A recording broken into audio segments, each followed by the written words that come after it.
My wife drives to my job to nag me for not doing chores. I stay silent and let security throw her out. So my wife, who's 26, and I, 33, have been married for 2 years. I admit that she's a hothead and can be a bit much, especially when she's mad at me. I take responsibility for any mistake I make, like not cleaning the bathroom after the shower or filling her car with gas after using it. I even stand there and let her unload her anger and frustration on me, but only at home and not in public. She tends to start arguing with me in public instead of waiting until we get home.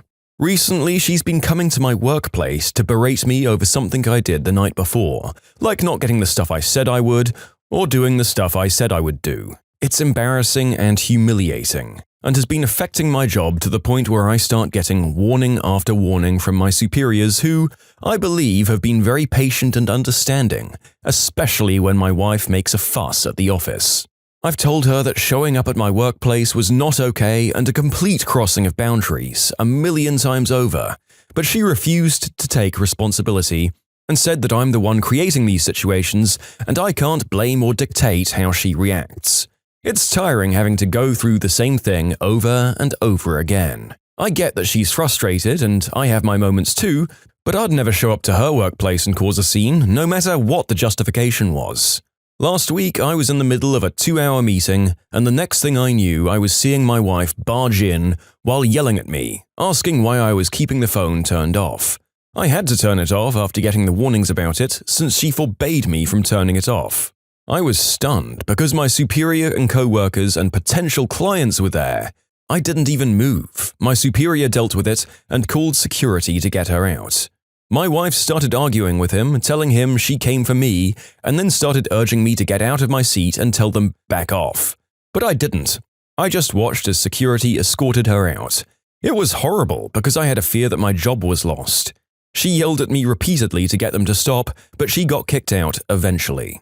I got told she's no longer allowed there and that this was going to be my final, last warning. I apologized and then went home. She was there waiting and then yelled about me watching and doing nothing while she was getting mistreated and kicked out. I finally snapped and said she was over the line. She made a scene that risked my job over a few missed calls. She started crying and saying I still should have defended her after getting humiliated in front of my coworkers, but I told her she didn't have to worry about it because she's no longer allowed in the building. She got more furious and went to her mum's to stay there. So, am I delusional? I'm not the jerk here, right? That's a definitive not the jerk label for you, Mr. Author. Well, this was a throwaway account with no additional stories to tell, but I really hope for both their sakes that this particular marriage came to an end, especially for his sake. I won't lie, the title really had me thinking that maybe he would share a good portion, if not most of the jerkiness in this one, but it turns out that was absolutely not the case. This isn't a case of a downtrodden wife finally deciding to get her neglective husband somewhere where it would publicly force him to acknowledge her. This is just a hostile and nasty relationship that seems to only be based on conflict. I kinda get the feeling that you guys must spend way too much of your time arguing for you to have such a pre-existing history of public incidents and things that she regularly goes off at you for that you just have to stand and take at home. And look, this is a one-sided account here, as usual, but even if the guy is just routinely dropping the ball and never cleaning up and spending all their money on hooch, it kinda seems like if she's that unhappy in a relationship, she should have left a long time ago. Maybe this is a flawed retelling and there are more frequent moments of joy in between the flare-ups, but it sure as all heck looks like a really contentious marriage. Best of luck to you both. Please get help or a divorce. Am I the jerk for excluding my husband from my brother's funeral after he called me with the news and told me to guess? I lost my brother in a motorcycle accident 3 weeks ago, at the age of 21. This was sudden and devastating beyond measure. I live 3 towns away from my entire family and I didn't know about it right away. My husband was calling when I walked into the room where my phone was on vibrate and charging. I answered and he asked why I didn't answer my sister's calls. I asked why, and whether she called him. He said yes, and then proceeded to tell me he received news of a family member's death from her. I was shaking at this point while I was waiting for him to tell me more, but he said, "Guess who?" I angrily told him to stop and tell me, but he still thought it was fine to ask me to guess. That's when I lost it on him because my nerves were done. I yelled at him and then hung up and immediately called my sister, and she told me it was our youngest brother. I felt absolutely devastated before I even knew about my brother's death, because like I said, I started wondering whether it was my mum, aunt, any of my brothers, or even my nieces. It was awful and I felt so much anger, I lost it on him. So yes, I had an awful reaction because this was my baby brother that I adored so much, and my husband knew how much I cared about him. I drove to my hometown 6 hours away by myself, and my husband was mad after he found out that I didn't wait for him to take him with me. I told him I didn't want him there after how he treated me and played with my emotions like that. He said he was trying to prevent me from being traumatized and didn't want to dish the news all of a sudden. He wanted to come, but I said I'd have kicked him out if he showed up, which got him angry, yelling that I had no right to rob him of saying goodbye to his favorite brother-in-law. He said my anger was misplaced and I was taking it out on him for no reason other than being the bearer of bad news, and that nobody wanted to be that person, but he tried to be as nice as he could about it. I haven't talked to him at all, despite him calling me to come home so that we can talk. It's been weeks since I've seen him, but I'm still upset despite him saying he was putting my mental and emotional health first by not dishing the news all at once. But I still don't see how this was justified. Am I being too harsh on him? What the actual fricking frick? Can anyone in the comments explain to me how turning the death of a relative into a fricking trivia game would have helped out in any way whatsoever? You know what I need to have after the dreadful bombshell that someone in my immediate family has died? I need to fumble around in a blind panic while unwittingly thinking about the many memories of them all at once, like the world's most dreadful lottery. I mean, the prize for that particular game show is damn overrated if you ask me. Oh, it's my brother. I win some more defined grief and a bittersweet perspective on all the family photos. Yay, me. You weren't too harsh, and when someone dies like this, regardless of the reason the family doesn't want you there, you darn well respect their wishes. What is it with this guy and just thinking that whatever the frick he was going through in his head at the time would matter more than the blinding grief this guy's family-in-law were going through? I guess the vast majority of our jerk stories here come from idiots who are unable to even contemplate someone else's feelings and kick off situations like this just because they think the others should be accommodating them more. So yeah, textbook example here. Get some empathy, my dude. If you like Am I the Jerk, you're probably going to love Am I the Genius. Check it out, linked below. Also, go to AmITheJerk.com/submit if you would like to submit your own stories. Am I the jerk for disinviting my siblings from my wedding? So there's me and my elder siblings, my sister and my brother, involved here. We were raised together, and until 2019, we believed that we were a nuclear biological family.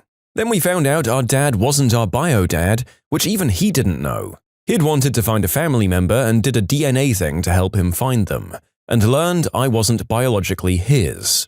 It spiraled from there.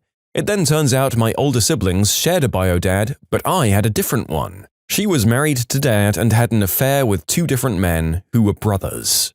Dad left our mum, hurt and betrayed and overall disgusted that she had lied to him for 2 decades. I was equally mad that she had lied and hurt my dad. My siblings were less willing to cut her off, but their relationship was strained majorly. Dad moved in with me and my then boyfriend, later fiancé, and then COVID hit. At this point, all 3 of us agreed he was Dad no matter what, and there was nothing that could change that. I meant it, and apparently they didn't. They found their biological father, and mine by extension, and have decided that he is now real Dad and that our dad is just a stepdad. My brother has even corrected his 2 little girls who called Dad Grandpa into saying that he's step-grandpa, and that's what they call him now, while bio-dad gets called grandpa now. I've heard of the whole step-grandparent thing before, but normally not the person who raised your parent their whole life and was there through everything, and who gets cast aside once the bios enter the picture. Look, it's my siblings' choice and all, but they're being huge buttholes. And my dad was really helpful to my brother and sister-in-law when the kids were born. Pretty sure he helped them buy everything for their eldest. It broke my dad's heart and he decided it was too much for him to accept. And this is after talks between them where he was essentially told to know his place, stay in his lane, and demoted with the clear message being nothing would change. I'm so angry at them. They've tried to push me to meet my real dad and have told me it's okay to go back on what we said. Initially, they were invited to my wedding, but with this whole mess, I told them they were no longer welcome and I didn't want them to show up. They told me that just because they have a relationship with their real dad, it doesn't change things between us. I told them it does. That if dad isn't our real dad after everything he's done for us, then we're not real siblings, because technically we're half-siblings and cousins, and that my dad is still 100% my dad and biology is meaningless to me. With all that out, it was best for them not to come because I no longer want them there. And what I said hurt them. My sister-in-law, the one married to my brother, told me that I was being a huge butthole for throwing the half-sibling thing in their faces and for cutting them from my wedding. Like we haven't been siblings our whole lives. I think that's almost more annoying to me because that's what happened to our dad. But he can be crapped on and discarded like he's nothing apparently, and he's been the best dad to all three of us. And they just discarded him because he's not biologically theirs. It's not like he lied to us about it. He never knew either. So, am I the jerk? No. Your wedding, your choice. It sounds like your dad is the only person in the whole darn family worth keeping around if you ask me. They can call their various parental figures whatever they like, but what really gets me is making these promises about the emotional value of the man who raised them being their dad sacrosanct, and then not only casting it aside, but trying to get the author to do the same thing, and then being surprised when there was blowback. I can't imagine how much this must have hurt for your father. Also, the irony of the sister-in-law calling you a jerk for emphasizing the half-sibling thing, when all of this kicked off because of your siblings' sheer insensitivity about the blood ties to your father, it's just mind-blowing. I hope that you, your fiancé, and your pa have a great time at the wedding and don't even think about the others, because they don't deserve to take up any portion of your day. I'm glad your father at least has you in his life, because to be honest, you seem like the only one out of the rest of the family tree worth having around after everything he's done for your siblings and their kids. Won't give me the new customer discount? Okay. A few years ago, my wife and I purchased our first home in upstate New York. We weren't moving far, just 2 towns over, about a 20-minute drive. Around this same time, our local internet provider was running a promotion for new customers, offering 5 times the internet speed for roughly half of what we were currently paying. A couple of weeks before our move, I called the internet company to let them know that we were moving and to transfer our service. I asked if it would be possible to receive the new customer discount with the move, and was told in no uncertain terms that this wasn't possible. I insisted that I wanted the new customer rate and even threatened to cancel, but they called my bluff knowing that they were a monopoly and that I had no other legitimate option. Thinking quickly, I asked if it would be possible to get the new customer rate by simply removing my name from the account and adding my wife's name instead. The representative balked at the suggestion and even quoted from a paragraph from my customer agreement outlining how such a transfer from one family member to another is not allowed. Then it occurred to me. I asked the rep if he knew my wife's name or the address to which we were moving. After a brief pause, he answered, no? I then happily let him know that I'd like to cancel my service, effective at the end of the month. He was adamant that any attempt to circumvent their transfer policy was a violation of my contract, but eventually agreed to the cancellation. 2 weeks later, after our move and half an hour phone call, my wife signed up for our new, cheap, fast internet. They jacked up our rates a couple of years later, but it felt good to just get this one over on the big bully. Yeah, that seems like a valid victory for me. Sounds like they're prioritizing customers they don't have yet over their loyal existing ones. Maybe that's the kind of thing you do when you have a monopoly on internet, but don't they expect people to want to get in on the deal? I'll be honest, I know that a lot of companies like this will actually bend if a customer leaves instead of standing firm, so their hold on this area or your neighborhood must have been pretty darn secure. And it's a real win for you that you had more than one person in your household so you could pull this. Well done, the narrator is happy that you got one over on the big evil company. A tiny win that they probably forgot about and then didn't notice, but honestly, that's all any of us can do sometimes. Am I the jerk for telling a family to fly private? I was recently flying from New York City to LAX for a work trip, and I had the displeasure of sitting next to a family and a little boy who was 9. I got on the plane in the midst of issues with my diabetes and I needed to eat within 2 hours, so I began snacking. I immediately began receiving dirty looks from the parents, and the mother said, "Can you not do that? Our son." So I put my food away and figured I'd wait until the flight attendant came around so I could buy food from her and eat at an acceptable time just to show some respect for their wishes. So the flight attendant comes by with her beverages and snacks. I start to ask for a Coke and a snack box, but before I can finish the sentence, the father says, "Nothing for this row, we're all set here." And she continues on. I go up to press the call light so I can get my food and drink because I actually need it, and the father says, "Our son has Prader-Willi, and would prefer it if you didn't eat because it causes tantrums when he doesn't know he can't eat and he's always hungry." I'm close to a tantrum myself at this point, so I look him in the eye and say, "I do not care. Fly private if you want to control your surroundings." The flight attendant comes back and I get my food and my drink. I snarf it down and chug my soda and I sit back. As soon as I'm calmed and I'm able to open my laptop and get back to work, the mother leans in and says, "I feel a calling to educate you about my son's disease." And I felt my entire body clench up. She keeps talking to me and explaining how I'd made her son feel, and I said, "Listen, lady, I don't fricking care. I'm going to handle my T1D the way I see fit, and you're going to handle your son the way you see fit. I'm not endangering myself because you don't want to deal with a tantrum. If you want to control other people, you book all the seats in the row or you fricking fly private." I recounted the story to a friend of mine once I'd gotten off the plane, and she immediately told me that I was a huge jerk and that I should have given them a little bit of grace due to their son's condition. I kinda feel bad, but at the same time, I think that that's unavoidable if you're going into public and you're around others. Am I the jerk? Nope, not even a little bit. Look, I get that it's tough, but you don't get to control other people this way just because of your son's condition. This family probably prepared themselves for the flight and pre-ate or something to get ready for the fact that they wouldn't be able to on the flight. The author didn't have the luxury of knowing about their son's condition and had no such forewarning. I know that we should be accommodating for people's conditions, but you can only go so far. Do you go and sweep all the food off the tables when you walk past a restaurant to avoid incidents with your son? I'm sorry you have to put up with that sort of thing occasionally, but there's only so far that you can expect other people to go to have to accommodate you. And this kid's condition doesn't cancel out our author's diabetes. I don't think anyone wants them fainting and causing a medical emergency on the plane, do they? I imagine that would cause a whole lot more disruption to the family plans than one tantrum.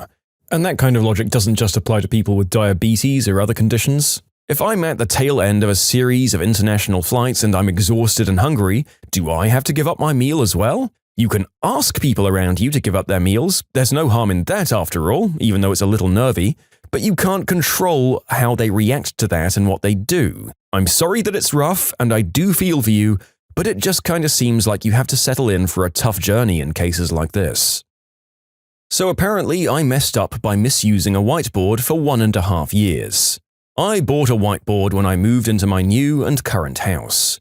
This was supposed to be the ultimate pièce de résistance to my awesome new home office. It took a few months to ship, and when it finally did, I was pretty unhappy with it. First of all, there was this big crack behind it, bending the metal in an unsatisfying way. But it wasn't that noticeable, so I didn't bother sending it back. The worst, though, was that it was darn near impossible to write on it without leaving ghost marks. And you can forget about leaving some writing on it for more than 24 hours. As a result, I wound up not using it for most of last year. Basically, its only purpose was as a magnet holder when it should have been used for so many different projects. Today, as I finally had some free time, I looked into the process of cleaning my whiteboard and making it more usable. As I applied some store-bought cleaner, I found this small tear in some kind of plastic coating. I freaked out, ripped it all out, and came to the horrifying conclusion that I spent 1.5 years writing on plastic. I now have a brand new, unused board that has been sitting in my office. In short, I brought a whiteboard, forgot to take the plastic layer off, and took way too long to figure it out. That's exactly the kind of crap I would have done as well. Far too many relatable stories in today's grouping. This video has opened up old wounds, and for that, you are a jerk, author. But not for the problem you've just described. For that, you're just a bit of a lovable dummy. Also, I hope that you haven't been complaining that your touchscreen is garbage for the last year, despite not having taken the plastic off that either. Just needed to check. Oh, and also the screen on your microwave pad if you were wondering what that awful smell was. Okay, go forth, listeners, and de-plastic your houses. See you next time. When you subscribe, make sure to hit the bell to turn on notifications. Put the playlist on in the background to finish listening to all the stories. Or if you want to check out some great music, check out easymode.com. If you like Am I the Jerk, give Am I the Genius a shot. Everything linked in the description.